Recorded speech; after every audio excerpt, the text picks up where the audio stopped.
I'm Captain Rose Russell. 3 a.m., the phone rings, and on the other end is my father, General Marcus Iron Russell.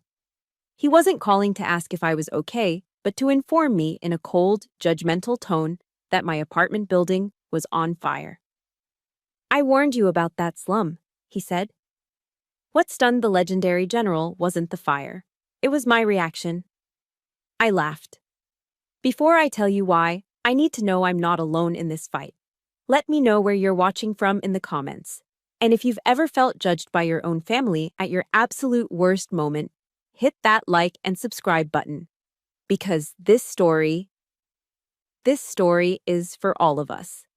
The sound that woke me wasn't the distant wail of sirens, but the shrill digital ring of my phone on the nightstand.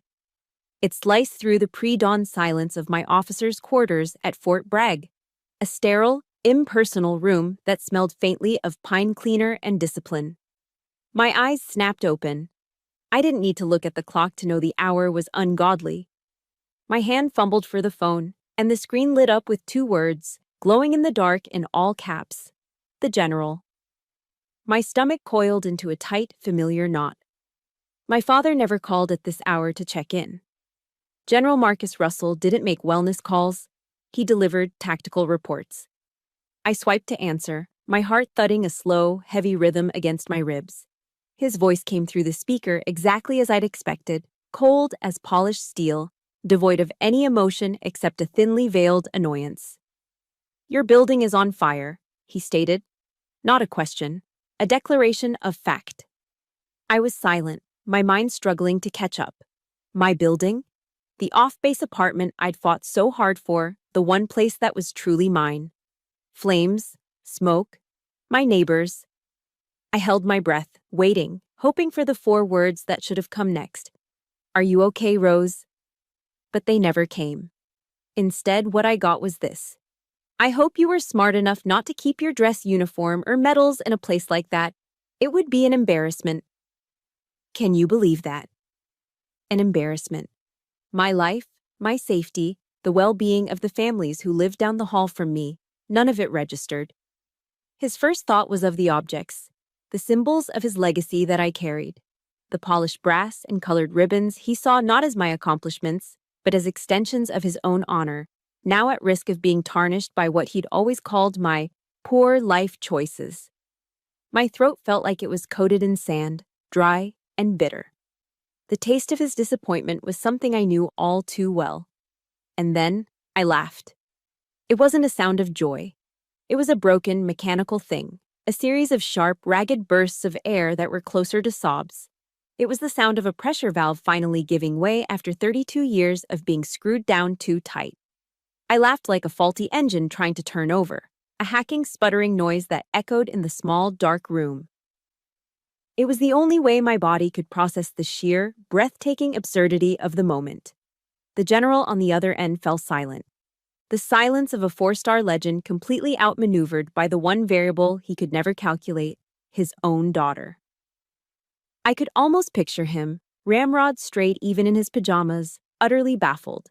He could strategize a war on the other side of the world, but he couldn't comprehend the sound coming from my throat. That laugh was every ignored achievement, every dismissive comment, every time I was measured and found wanting, all exploding at once. But then, through the fog of my own fractured sanity, other names pushed through. Sully, the retired master sergeant in 2B. Ilara, the former army nurse in 3A. The Al-Jamil family on the first floor with their 2 small children. The laugh died in my throat, choked off by a sudden, cold wave of responsibility. The officer inside me, the commander, took over. The part of me that he had forged, ironically enough. "I have to go," I said, my voice now level and clear. And I hung up, leaving him in his stunned silence on the other end of the line. I threw on my fatigues and was out the door in under 3 minutes. The drive was a blur of flashing lights growing brighter in my rearview mirror. When I arrived, the scene was controlled chaos. The air was thick, a toxic soup of burnt plastic, scorched wood, and fear. Flames licked out of the top-floor windows of my building, orange tongues tasting the night sky. But I'm a soldier. Panic is a luxury I can't afford. I found the incident commander, a fire chief with soot on his face and exhaustion in his eyes, and was getting a quick report when a familiar, gleaming black sedan pulled up to the perimeter. My father. He stepped out, dressed in civilian slacks and a polo shirt, but carrying himself as if he were on a parade ground. He ignored me, didn't even glance in my direction. His eyes, sharp and analytical, swept over the burning building, not with concern, but with the detached appraisal of an officer assessing a failed bombing run. He strode directly to the fire chief, his posture radiating an authority that demanded attention.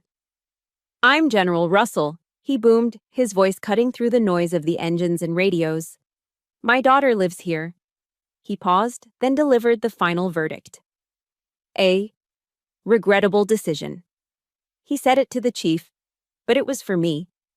He spoke about me as if I were a misbehaving private, a logistical error that needed to be cleaned up. The fire chief, a man who had probably seen everything, just nodded respectfully and then glanced at me.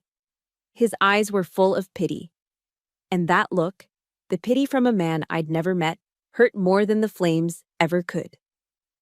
It was a confirmation of my humiliation, a public stamp on my failure. My father finally turned to me. He lowered his voice, but just enough, a practiced, tactical volume that allowed those nearby to overhear. "After this is over, you're moving back to the base. This circus ends now. I'll handle it." He wasn't talking to me. He was issuing an order. He had turned my tragedy into his embarrassment, my home into a circus, right in front of the very people who were risking their lives to save what was left of my world. I stood there, in my fatigues, surrounded by the flashing lights and the smell of smoke, and felt utterly exposed, stripped naked, disarmed by the very man who taught me how to hold a weapon. After leaving the fire scene, after the adrenaline had faded and left a hollow ache in its place, I didn't go to the temporary lodging the army had arranged. I couldn't face the sympathetic glances, the sterile kindness of strangers. Instead, I drove back to Fort Bragg and let myself into my office. It was a small, soulless room, smelling of government-issue coffee and old paper. I didn't turn on the lights. I just sat in my desk chair in the heavy darkness, my silhouette framed by the pale moonlight spilling over the empty parade ground outside.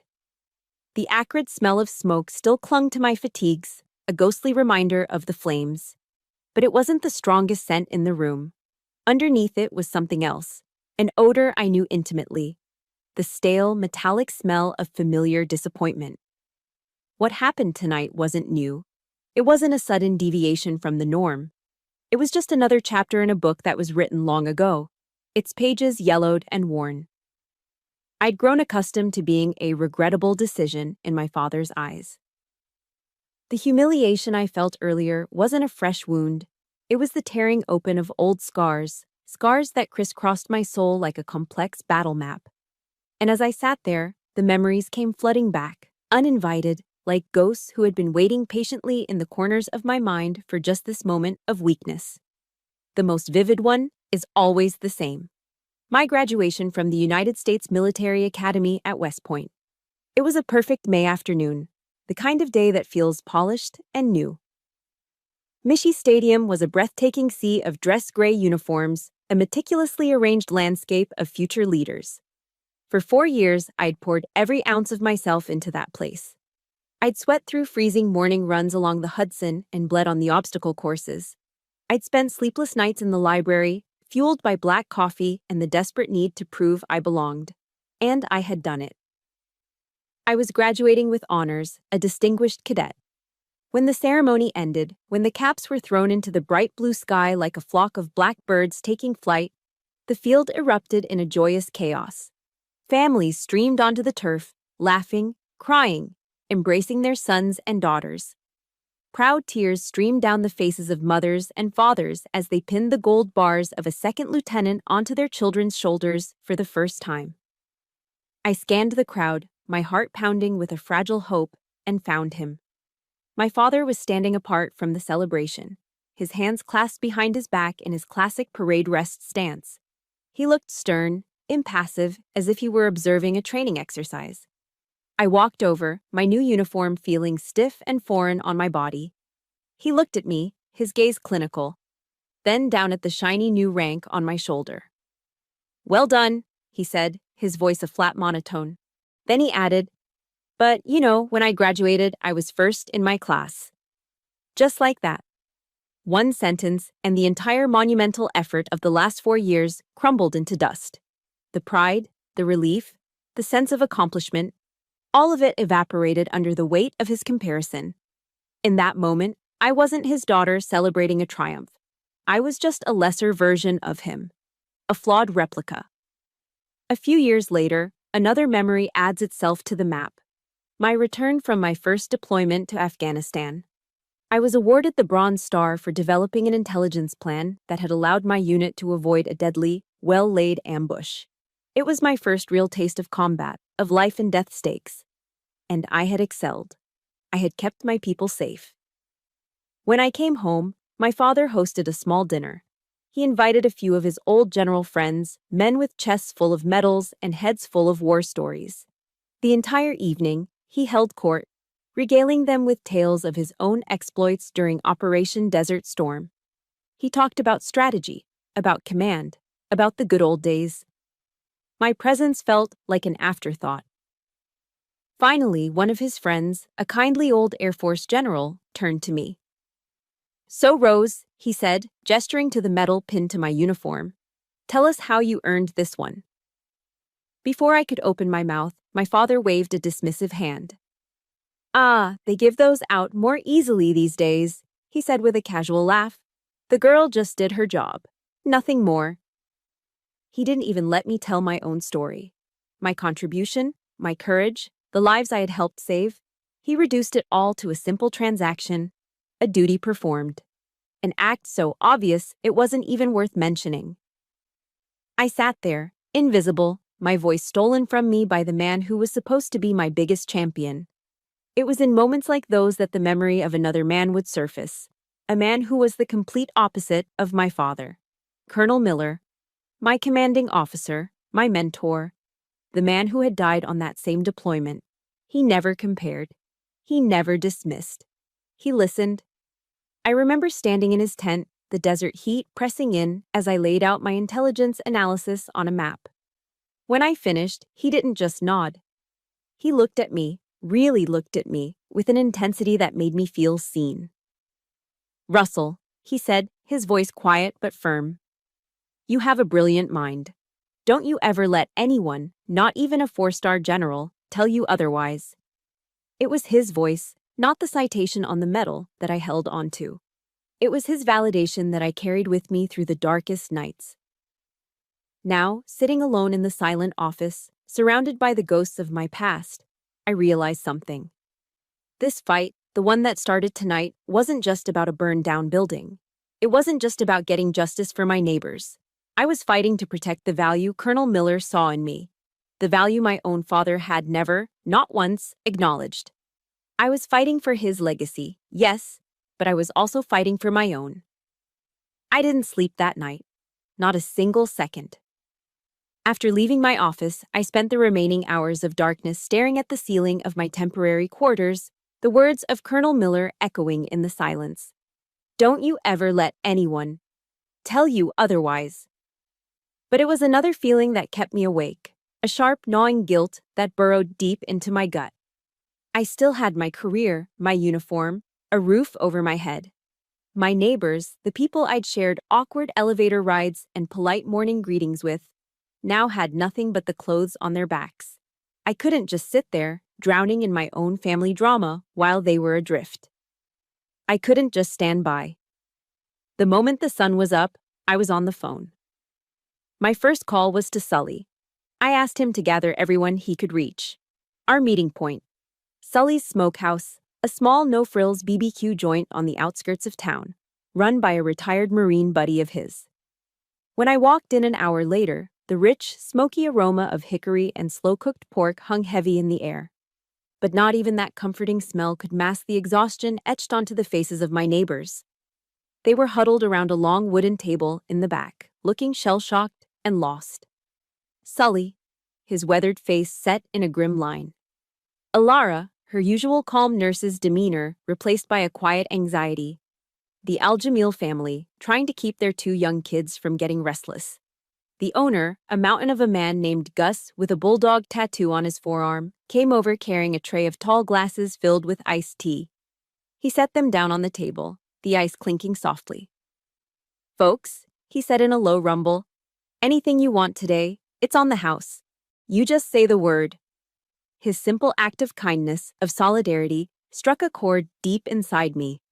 I looked at the worn-out faces around the table, Sully, Ilara, the Al-Jamils, and a profound shift happened within me. In that moment, I wasn't a victim of a fire. I wasn't the disappointed daughter of a famous general. I was their commanding officer, and this was my squad. I pulled out a small government-issue notebook and a pen from my pocket, the two tools an intel officer is never without. The familiar weight in my hand was grounding. "All right," I began, my voice steady, cutting through the weary silence. "Let's put last night aside for a minute. I need you all to think back. The last few weeks. Anything strange? Anything out of the ordinary?" At first, just silence. Blank stares. They were still trapped in the trauma of the fire. I waited, giving them a moment. Then Alara spoke up, her voice soft but clear. "The fire alarm," she said. "Last week, it went off around midnight. The fire department came, checked everything out, and said it was a system malfunction." Sully nodded slowly, his eyes narrowing in thought.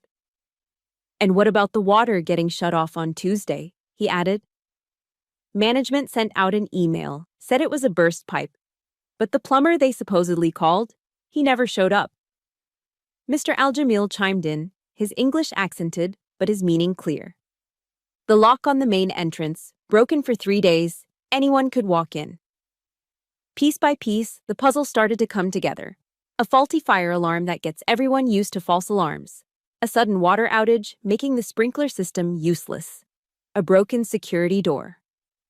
My skin went cold. These weren't random, unfortunate maintenance issues. This was a pattern. A deliberate, calculated effort to degrade the building's safety, to make our lives miserable. Someone was softening the target, paving the way for what happened last night. Just as this chilling realization settled over the table, a man approached us. He was wearing a worn field jacket and looked like he hadn't slept in a week. He clutched a coffee cup in his hand like a lifeline. "Excuse me for interrupting," he said, his voice low and cautious. "My name is Jasper Thorne. I'm a freelance journalist." He glanced around the table, his eyes landing on me. "I've been tracking the new owners of your building, a company called Aegis Development Group." He pulled up a chair without being asked, leaning in close. "These guys have a playbook," Jasper explained, his words coming out in a rush. "It's the same in every city. They buy up older, rent-controlled buildings in prime locations.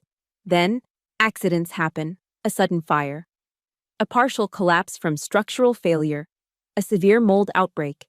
They clear the lot without having to pay for expensive buyouts or relocations, then flip the property for a massive profit." His words hung in the air, clicking perfectly into place with everything we had just pieced together. My suspicion now had a name, a face, and a motive. Aegis. I looked around the table again. This time, I didn't see dazed victims.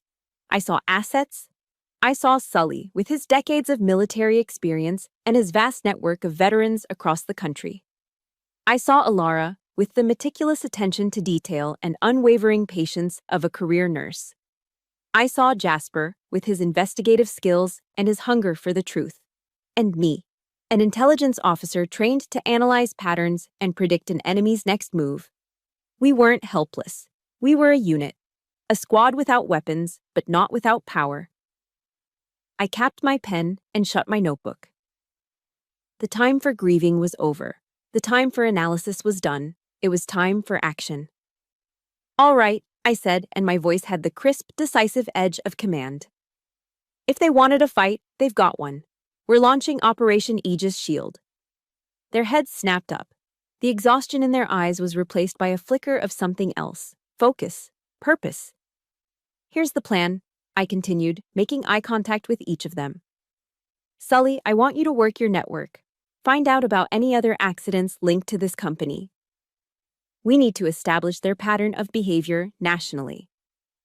Alara, you're our lead for human intelligence. I need you to collect detailed statements from every single resident of that building, every anomaly, every complaint that was ignored.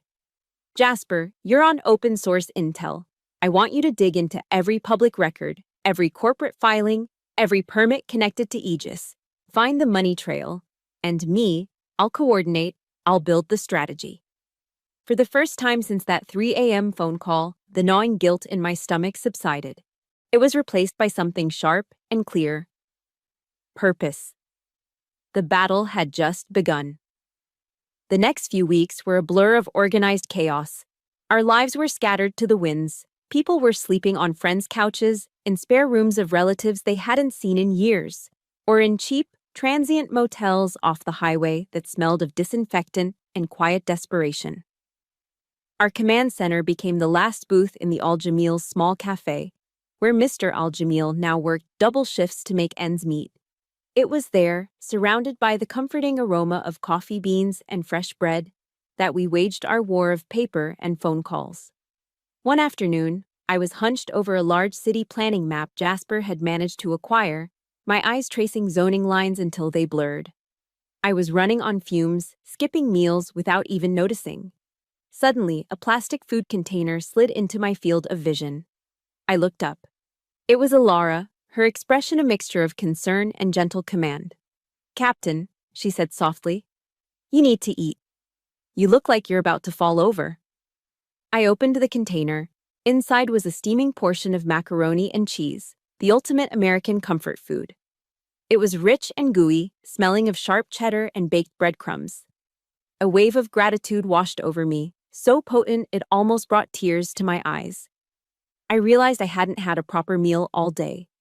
In that moment, her simple, unspoken act of care meant more to me than any commendation I had ever received.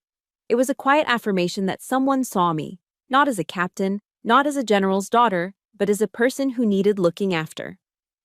While I was coordinating our efforts, Sully became our one-man intelligence network. Armed with nothing more than his ancient flip phone and a worn address book, he was a force of nature. He'd spend hours on the phone, his gravelly voice echoing with, "Hey, you old dog, it's Sully," as he called his contacts at American Legion posts and VFW halls across the country. He was leveraging a brotherhood forged in distant wars for a battle we were fighting right here at home. One evening, he called me, his voice crackling with an energy I hadn't heard in weeks. "Rose, you're not gonna believe this," he said, and I could practically see the glint in his eye. I was talking to an old buddy of mine from the 1st Cav, down in San Antonio, told him our story. He said the exact same thing happened in his neighborhood 2 years ago. An old apartment complex, mostly vets. And guess who the developer was? Aegis. It was the breakthrough we needed, a direct link, a verifiable pattern. He hadn't done it because it was his assigned task in our little operation. He did it because that's what soldiers do. We were his squad now. And you never, ever leave your squad behind. Then came the 4th Thursday in November, Thanksgiving. All morning my phone remained silent on the counter, a dark, quiet rectangle. No calls, no texts from my father. An old, familiar ache settled in my chest. A quiet grief for the family connection I saw all around me, but could never seem to grasp for myself. I had planned to spend the day at my office, burying myself in paperwork to keep the loneliness at bay. But Alara and Sully wouldn't have it. They showed up at my door and insisted, with the gentle tyranny of true friends, that I come with them to the local community church. The parish was hosting a dinner for all the displaced families. The fellowship hall was bustling and warm, filled with mismatched tables and folding chairs. The meal was simple: pre-sliced turkey from a catering tray, instant mashed potatoes, and a store-bought pumpkin pie. But as we all sat together, a small island of resilience in a sea of loss, passing around paper plates and plastic forks, I felt a sense of belonging that no formal family dinner had ever given me. Mr. Al-Jamil arrived with a large foil pan, and when he opened it, a fragrant steam rose up.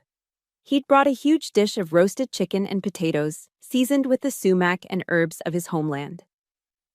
In my country, he said with a warm smile, when you are still alive to celebrate, that is the most important thing.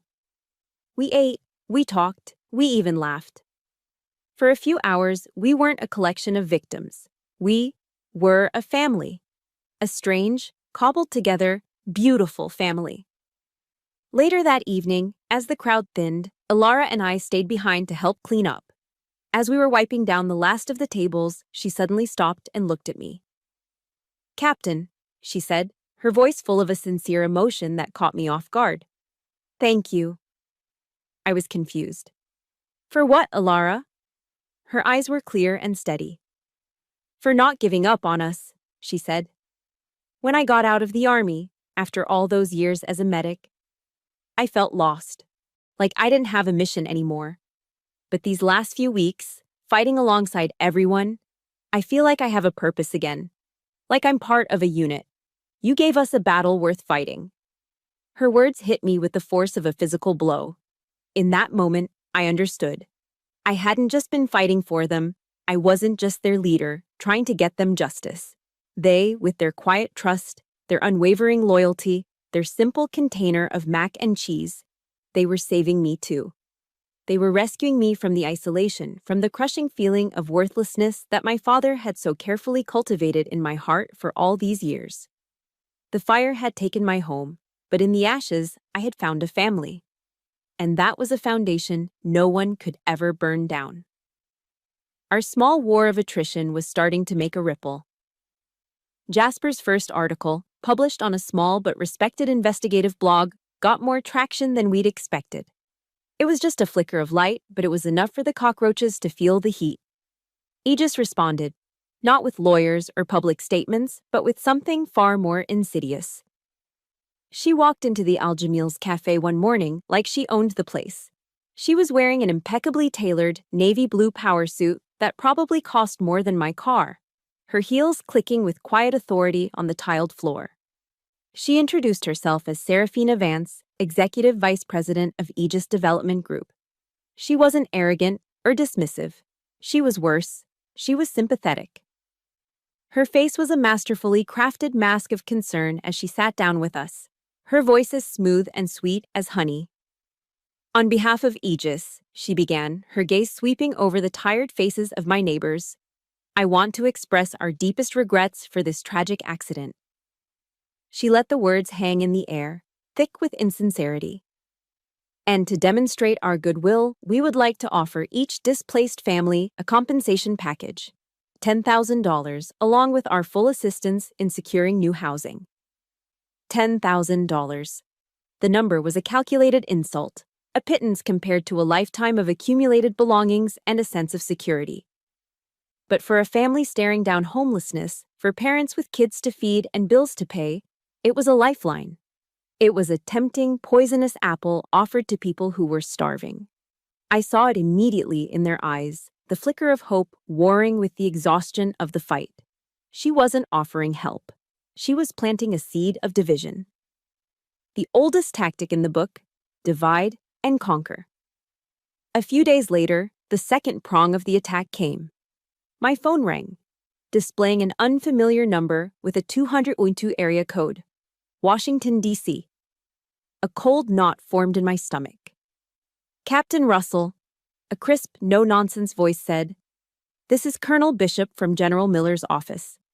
My blood ran cold. He didn't mean my Colonel Miller.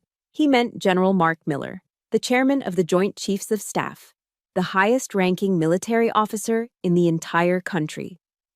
"We've received several anonymous complaints, Captain," the voice continued, each word a carefully placed drop of ice, "regarding an active duty officer becoming involved in civilian affairs that could potentially compromise the image of the United States Army. I would advise you to refocus on your duties. That is all." The line went dead. It wasn't advice. It was a threat, delivered with the cold, sterile precision of a surgical strike. They had found my weak point, my career, my entire life. Aegis wasn't just a greedy corporation, they were connected. They had the power to reach into the heart of the Pentagon and pull strings I couldn't even see. And they were aiming their biggest gun right at me. That evening, my father called. The timing was too perfect to be a coincidence, but his tone was different this time. The icy detachment was gone, replaced by a thick, syrupy layer of false concern that turned my stomach. "Rose, I hear you're stirring up trouble," he began, his voice oozing a patriarchal disappointment. "Do you have any idea the position you're putting me in? Colonel Bishop called me personally. You're jeopardizing your entire career over this nonsense." He sighed, a theatrical sound of fatherly burden. "Listen to me. Take their money and walk away. Sometimes a smart soldier knows when to choose a different battle." I was speechless, frozen. He knew. He knew it was a threat, a dirty, underhanded move by a corrupt company. But instead of defending me, instead of standing with his daughter, he was telling me to surrender, to lay down my arms. "What are you even doing this for?" he demanded, his voice rising. "For a bunch of strangers?" "They're my squad, Dad," I whispered, my own voice trembling with a rage I couldn't unleash. "Your squad is in the United States Army," he roared, the mask of concern finally dropping to reveal the familiar iron underneath. "Do not embarrass me any further." The pressure worked. It always does. A few days later, Farid al-Jamil and the heads of 2 other families came to see me at the cafe. They couldn't look me in the eye. Farid was their spokesman, his face a portrait of misery. "Captain Rose," he started, his voice heavy with shame. "We are so grateful for everything, but we cannot fight anymore. My wife, she needs an operation. We need the money. We are going to accept their offer." I couldn't blame them. How could I? They had to do what was best for their families. Their battle was for survival, right now. I just nodded, a hollow feeling spreading through my chest, as if a support beam inside me had just cracked and given way. Aegis had won the first battle without firing a single shot. And just like that, I was more alone than ever. Attacked by the enemy from the front, threatened by my superiors from above, and stabbed in the back by my own father. And I have to ask you, if you've ever had a loved one tell you to give up on something you believed in, just to make their own life easier, hit that like button. And let me know in the comments, just type one word: forward. Because that's the only direction I knew I could go.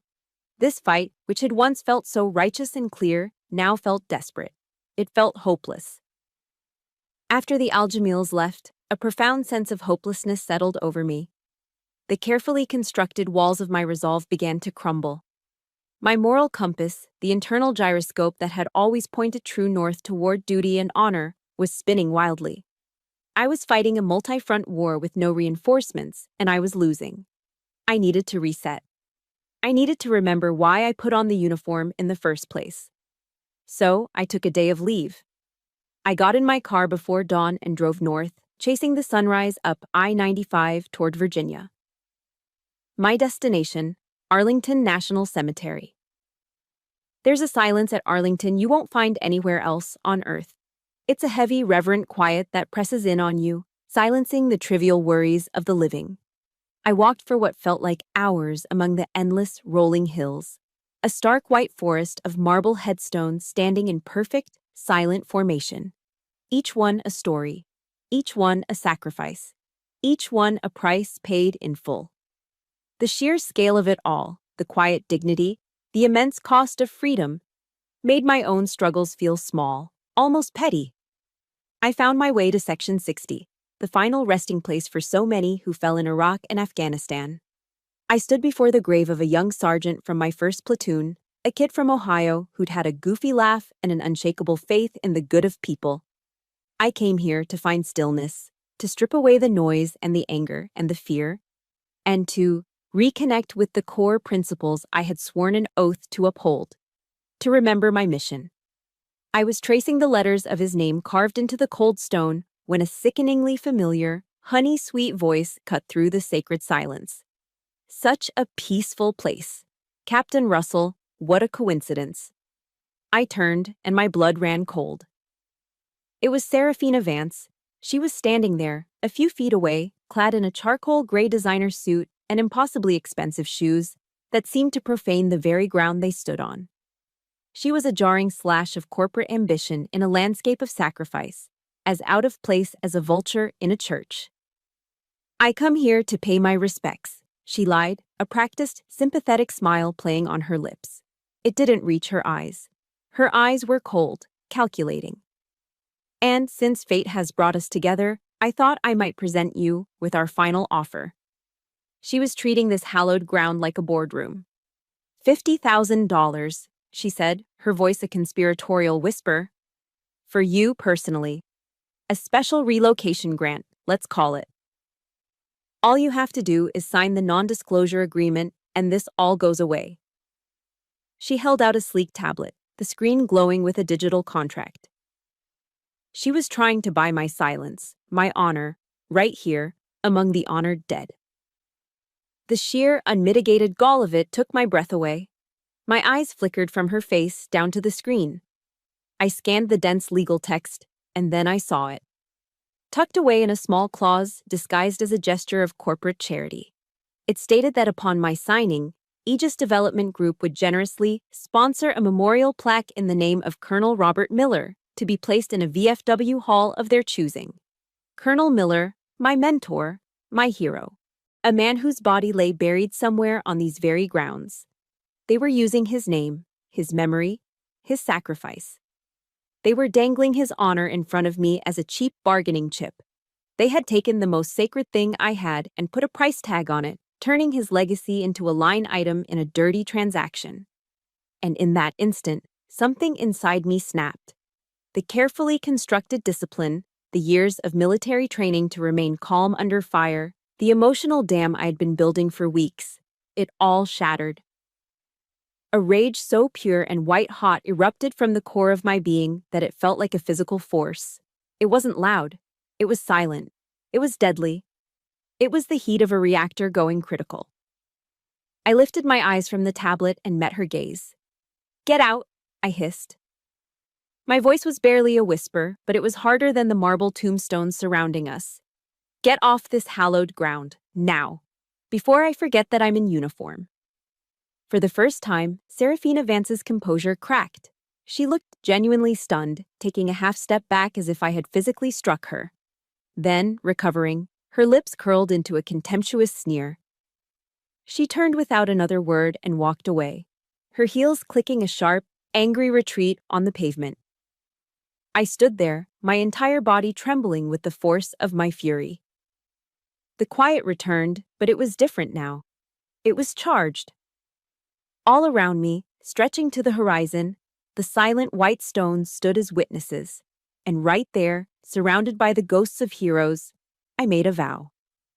It wasn't a vow to my superiors, it wasn't a vow to my father, it was a vow to myself, to the memory of Colonel Miller, and to every single soul resting under that perfectly manicured grass. I would not back down, I would not be silenced, I would not be bought. I was going to burn Aegis to the ground, no matter the cost to my career, no matter what it took. The fight was no longer just about justice for my neighbors, it was about honor. I pulled out my phone, my fingers steady and sure. I found Jasper's number and hit dial. He answered on the first ring. "Jasper," I said, my voice cold and clear as a winter morning. "I have a new mission for you. We're done reacting. We're done defending." I took a deep breath, the solemn air of Arlington filling my lungs. It's time to attack. The drive back from Arlington was different. The rage had cooled, solidifying into something hard and clear. Purpose. The despair was gone, burned away by the fire of my vow. I remembered a lecture Colonel Miller had once given on asymmetrical warfare, how a smaller, seemingly weaker force could defeat a larger, better-equipped enemy, not with brute force, but with intelligence, creativity, and by striking at vulnerabilities they never thought to protect. We were a squad of 4 against a corporate Goliath. This was asymmetrical warfare. Our new war room was the back office of Sully's Smokehouse, a cramped space that smelled of stale beer and barbecue rub. Gus, the owner, had cleared it out for us without a second thought. We dragged in a large whiteboard from a nearby office supply store. Sully, Alara, and Jasper gathered around the table, their faces grim but resolute. The atmosphere was no longer that of a support group. It was a pre-mission briefing. I picked up a black dry erase marker, the cap clicking off with a sharp, definitive sound. In the center of the board, I drew the Aegis Development Group logo. "All right," I began, my voice calm and level. "We've been on the defensive for too long. We've been reacting to their moves. That ends now. From this moment on, we hunt them." I drew a series of lines branching out from the central logo. "Our objective is to build a complete target package on Aegis. I want every shell corporation, every backroom deal, every political connection mapped and verified. We're not just looking for a smoking gun. We're building the arsenal. We're going to turn the truth into a weapon." My eyes landed on Jasper. He was watching me intently, his journalist's mind already racing. "Jasper, you're our lead on intelligence gathering," I said. "We're going to use a technique called OSINT, Open Source Intelligence." I saw a flicker of confusion. "Forget hacking, forget breaking and entering," I clarified. "Everything we need is already in the public domain, just buried. Corporate records, SEC filings, the social media accounts of their executives, city planning board minutes, old newspaper archives. I want you to data mine everything. Look for inconsistencies. Look for repeated names on permits and contracts. Aegis is a snake. We need to find its head." Jasper's eyes lit up. He was a reporter with a nose for a story. I was giving him the systematic methodology of an intelligence analyst. I was turning his instincts into a precision instrument. Next, I turned to Sully. "Sully, you're a legend in the vet community. You have a network that money can't buy. Your mission is Operation Fish Barrel." He raised a questioning eyebrow. "It's too easy for them to dismiss us as one isolated group of disgruntled tenants," I explained. "We need to show this is a pattern. I want you hitting every VFW post, every American Legion hall, every local bar where vets hang out, tell our story. Find other victims of Aegis. We need more witnesses, more allies. We're going to build an army, not of soldiers, but of stories. Turn their pain into our voice." Sully gave a slow, firm nod. He understood the mission perfectly. This was his turf, his people. "Ilara," I said, turning to her, "you have the most important job of all. You are our data hub. Every piece of information Jasper finds, every testimony Sully collects, it all comes to you. I need you to build a secure, encrypted database. Organize it, cross-reference it, find the connections we might miss. You're not just storing data. You're the one who will help us see the whole battlefield clearly." Her quiet nod was all the confirmation I needed. Hermetic's precision was now our strategic center. The energy in the room had shifted. The weight of victimhood had been replaced by the focused intensity of a shared mission. We weren't just four displaced people anymore. We were a non-traditional intelligence cell, and we were officially on the offensive. For the next several days, the back room of the smokehouse buzzed with quiet activity. Alara meticulously built her database, her fingers flying across her laptop keyboard. Sully was on the road, his old flip phone working overtime, his conversations a low murmur of shared history and newfound purpose. And Jasper disappeared down a digital rabbit hole, surfacing only for coffee and to mutter about LLCs and holding companies. Then, late one night, my phone buzzed. It was Jasper. His voice was electric with the thrill of the hunt. "Rose, I got something," he said, talking fast. "It's weird, but it's a solid pattern. I've cross-referenced property records for 5 different Aegis projects in 3 states that ended in accidents. Every single one of them, right before the incident, used the same independent contractor for their fire safety and building code inspections." I sat up straighter, my heart starting to beat a little faster. "What's the name of the company?" "Phoenix Safety Solutions," he said. "Catchy, right? Rising from the ashes." The cynicism in his voice was thick. "It gets better." I spent hours digging through business licenses and incorporation papers. Guess who the sole proprietor of Phoenix Safety Solutions is? I waited, holding my breath. He's the brother-in-law of a senior official on the City Planning Commission. I closed my eyes and allowed myself a small, cold smile. There it was, the first concrete link in the chain. The connection between the corporate predator and the government enabler who was supposed to protect us. We were no longer shooting in the dark. We had a name. We had a connection. We had a target. The battle plan was working. Our offensive was working, maybe a little too well. We were drawing blood and the sharks were starting to circle. One evening, I was driving back to my temporary quarters, my mind a numb buzz of exhaustion and caffeine, when my phone screamed with a call from Ilara. Her voice was thin and panicked, stretched taut over the line. "Rose, someone broke into the war room," she gasped. Gus heard a crash from the kitchen, thought it was a stack of trays. He called out, and whoever it was, they bolted out the back. He called the cops, but they were long gone. I slammed on the brakes, pulling a reckless U-turn that squealed tires. I raced back to the smokehouse, my knuckles white on the steering wheel. I burst through the back door into a scene of petty, vindictive destruction. Our makeshift command center, our sanctuary of strategy, had been tossed. Chairs were overturned like fallen soldiers. Jasper's research papers were scattered across the floor like dead leaves. And our whiteboard, our beautiful, meticulous map of the enemy's network, had been smashed. A spiderweb of cracks radiating from a single, violent point of impact in its center. The heart of our operation had been shattered. My heart hammered against my ribs. A frantic drumbeat of fear and fury.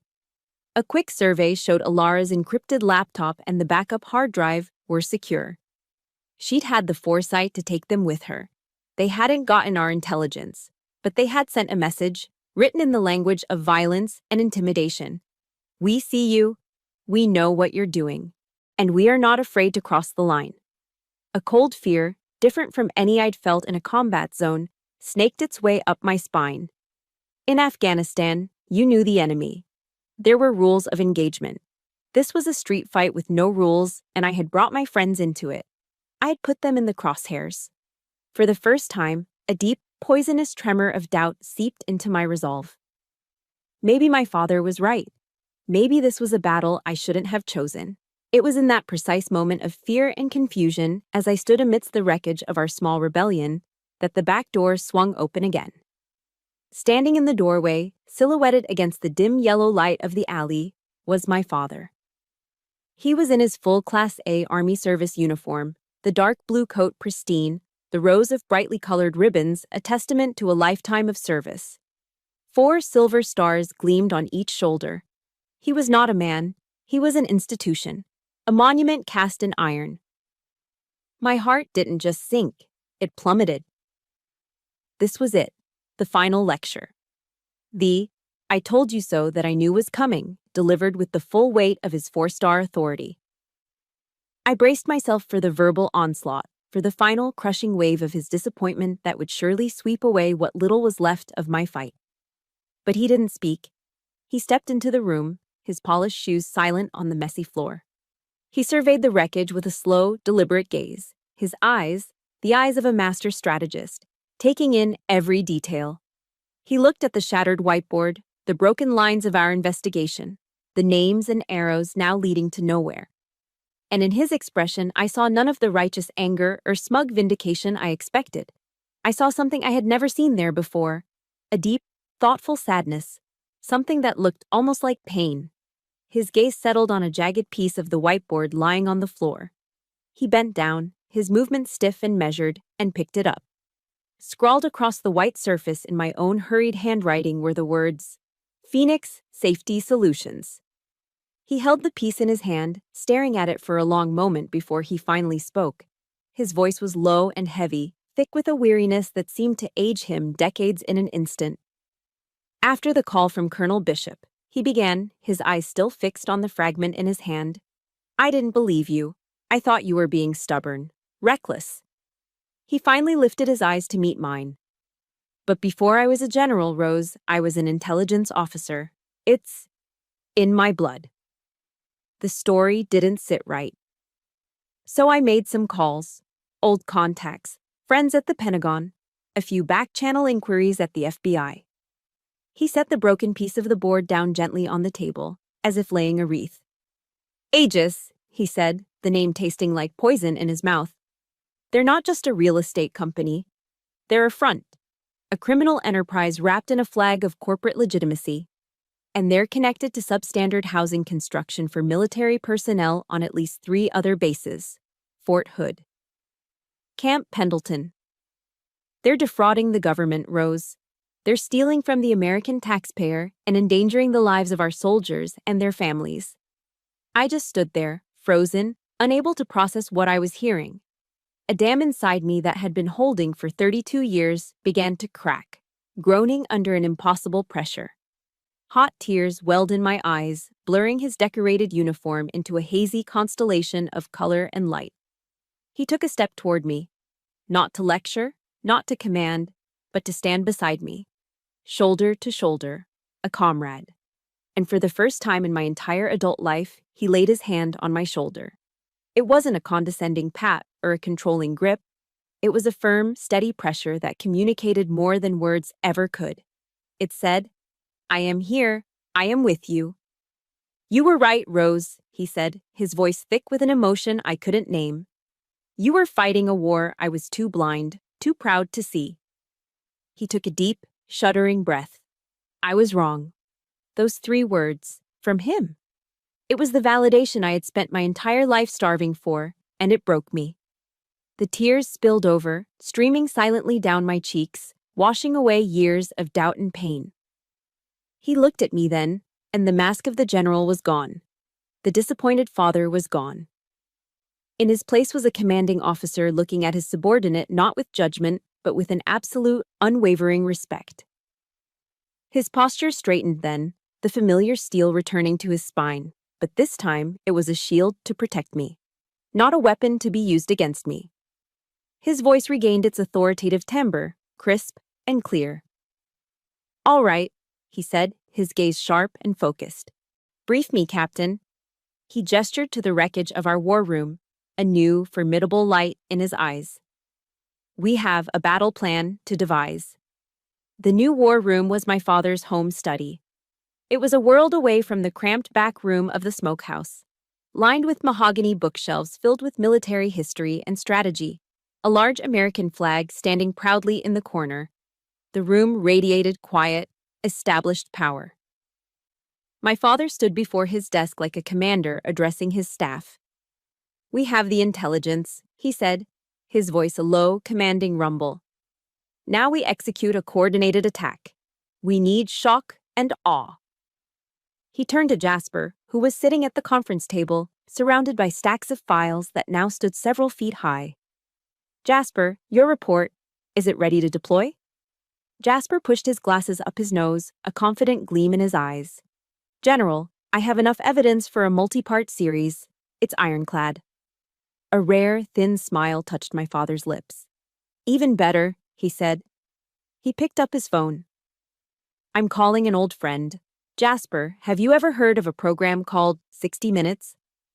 A week later, Jasper Thorne was no longer a freelance blogger hunting for a scoop. He was sitting in a television studio in New York City, across from one of the most respected and feared investigative journalists in the country. He methodically laid out the entire sordid story of Aegis Development Group, from the suspicious fires to the political connections, backing up every claim with the mountain of irrefutable evidence we had compiled. The first wave of our assault, the media blitz, had been launched. Simultaneously, Sully's Operation Fish Barrel was creating a powerful undertow. His calls had stirred up a quiet storm of anger within the veteran community. One evening, an encrypted email landed in my inbox. The sender was anonymous. The message was short and to the point. "I am the chief accountant at Aegis," it read. "I know where the second set of books is kept, the real ones. I can't live with this anymore. I will testify." Her name was Tanya, a woman who had watched corporate greed curdle into criminal negligence and had finally reached her breaking point. She was our inside source, the human intelligence we desperately needed to crack them open from within. My father immediately made a call to a specialized white-collar crime task force at the FBI. Within hours, they had arranged a secure line of contact, ensuring Tanya's safety and the legal integrity of her testimony. The enemy's walls were beginning to crumble from the inside out. But my father wasn't done. The third front of our attack was one only he could open. He used the full weight of his 4 stars to demand a formal investigation from the Army's Criminal Investigation Division, the CID, into the quality of Aegis-built housing on military bases. "This is no longer a civilian matter, Rose," he explained to me, his face grim. "When a defense contractor's fraudulent practices endanger the safety and readiness of our troops and their families, it becomes a matter of national security." The effect was immediate and decisive. Teams of stone-faced CID investigators in their civilian suits descended upon Aegis offices and construction sites across the country. Armed with federal warrants, they seized documents, computers, and building material samples. The legal vice was tightening. Aegis could no longer hide behind high-priced lawyers and backroom deals. They were now fighting the full investigative might of the U.S. military. Feeling the walls closing in, backed into a corner, Serafina Vance made one last, desperate move. She ambushed me, not in public, but in the near-empty parking lot of the post exchange here at Fort Bragg as I was leaving for the day. She stepped out from between 2 cars, her power suit looking rumpled, her mask of cool confidence finally gone, replaced by a raw, unconcealed desperation.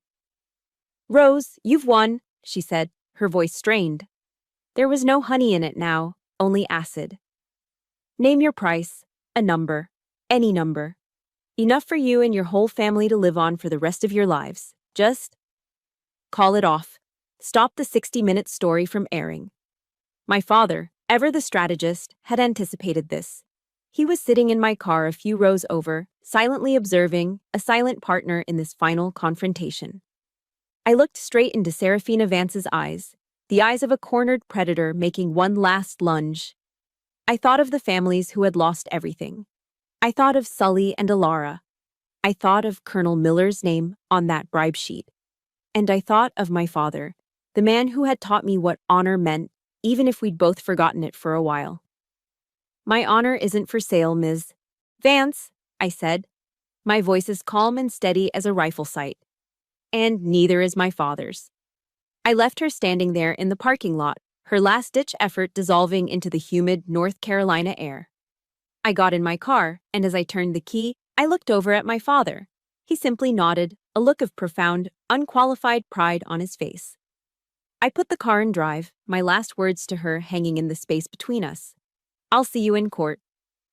After the 60-minute segment aired, the Aegis empire didn't just crumble, it imploded. The story created a firestorm of public outrage. Investors fled, stock prices plummeted, and government contracts were frozen overnight. Armed with Tanya's testimony and the mountain of evidence from the CID, the Department of Justice moved in. Serafina Vance and the rest of the Aegis executive team were arrested, their perp walks broadcast on the evening news. They faced a litany of federal charges, from wire fraud and bribery to reckless endangerment. The courts forced the company into a massive settlement, a fund designed to compensate not just our small group, but all the victims they had left in their wake in cities across the country. Justice, it turned out, was not for sale. It had been slow, and it had been costly, but it had arrived with the force of a thunderclap. We could have taken our share of the settlement and walked away. We could have taken the money and tried to piece our individual lives back together. But that's not what we did. It was Alara's idea. During one of our last meetings in the back of the smokehouse, she suggested we pool our resources. We didn't just want compensation, we wanted to build something. So we established a nonprofit organization, the Shield Foundation. Its mission is simple: to provide legal aid and advocate for safe, affordable housing for veterans and military families who find themselves targeted by predatory companies like Aegis. We turned our battle into a permanent watchtower. And on the scarred patch of land where our old lives had burned down, a new building began to rise. It wasn't just a block of apartments, it was a symbol.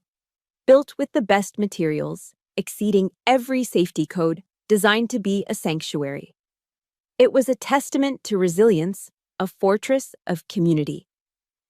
Sully has a corner apartment on the second floor with a balcony. Ilara's place is filled with sunlight and plants.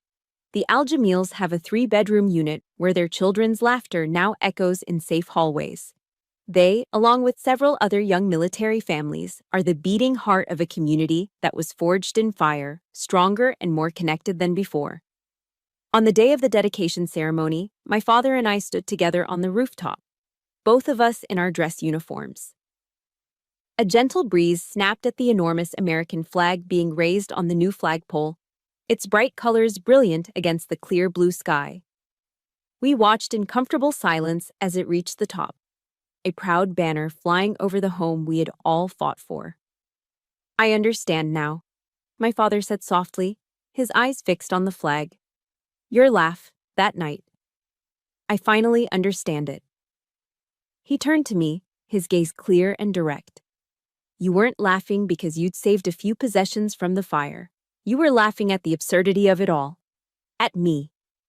Because you knew, didn't you? You knew that as long as we protect the honor of those who came before us, as long as we fight for the values they stood for, we can never truly lose." He looked at me, and for the first time, I saw nothing but pure, undiluted pride in his eyes.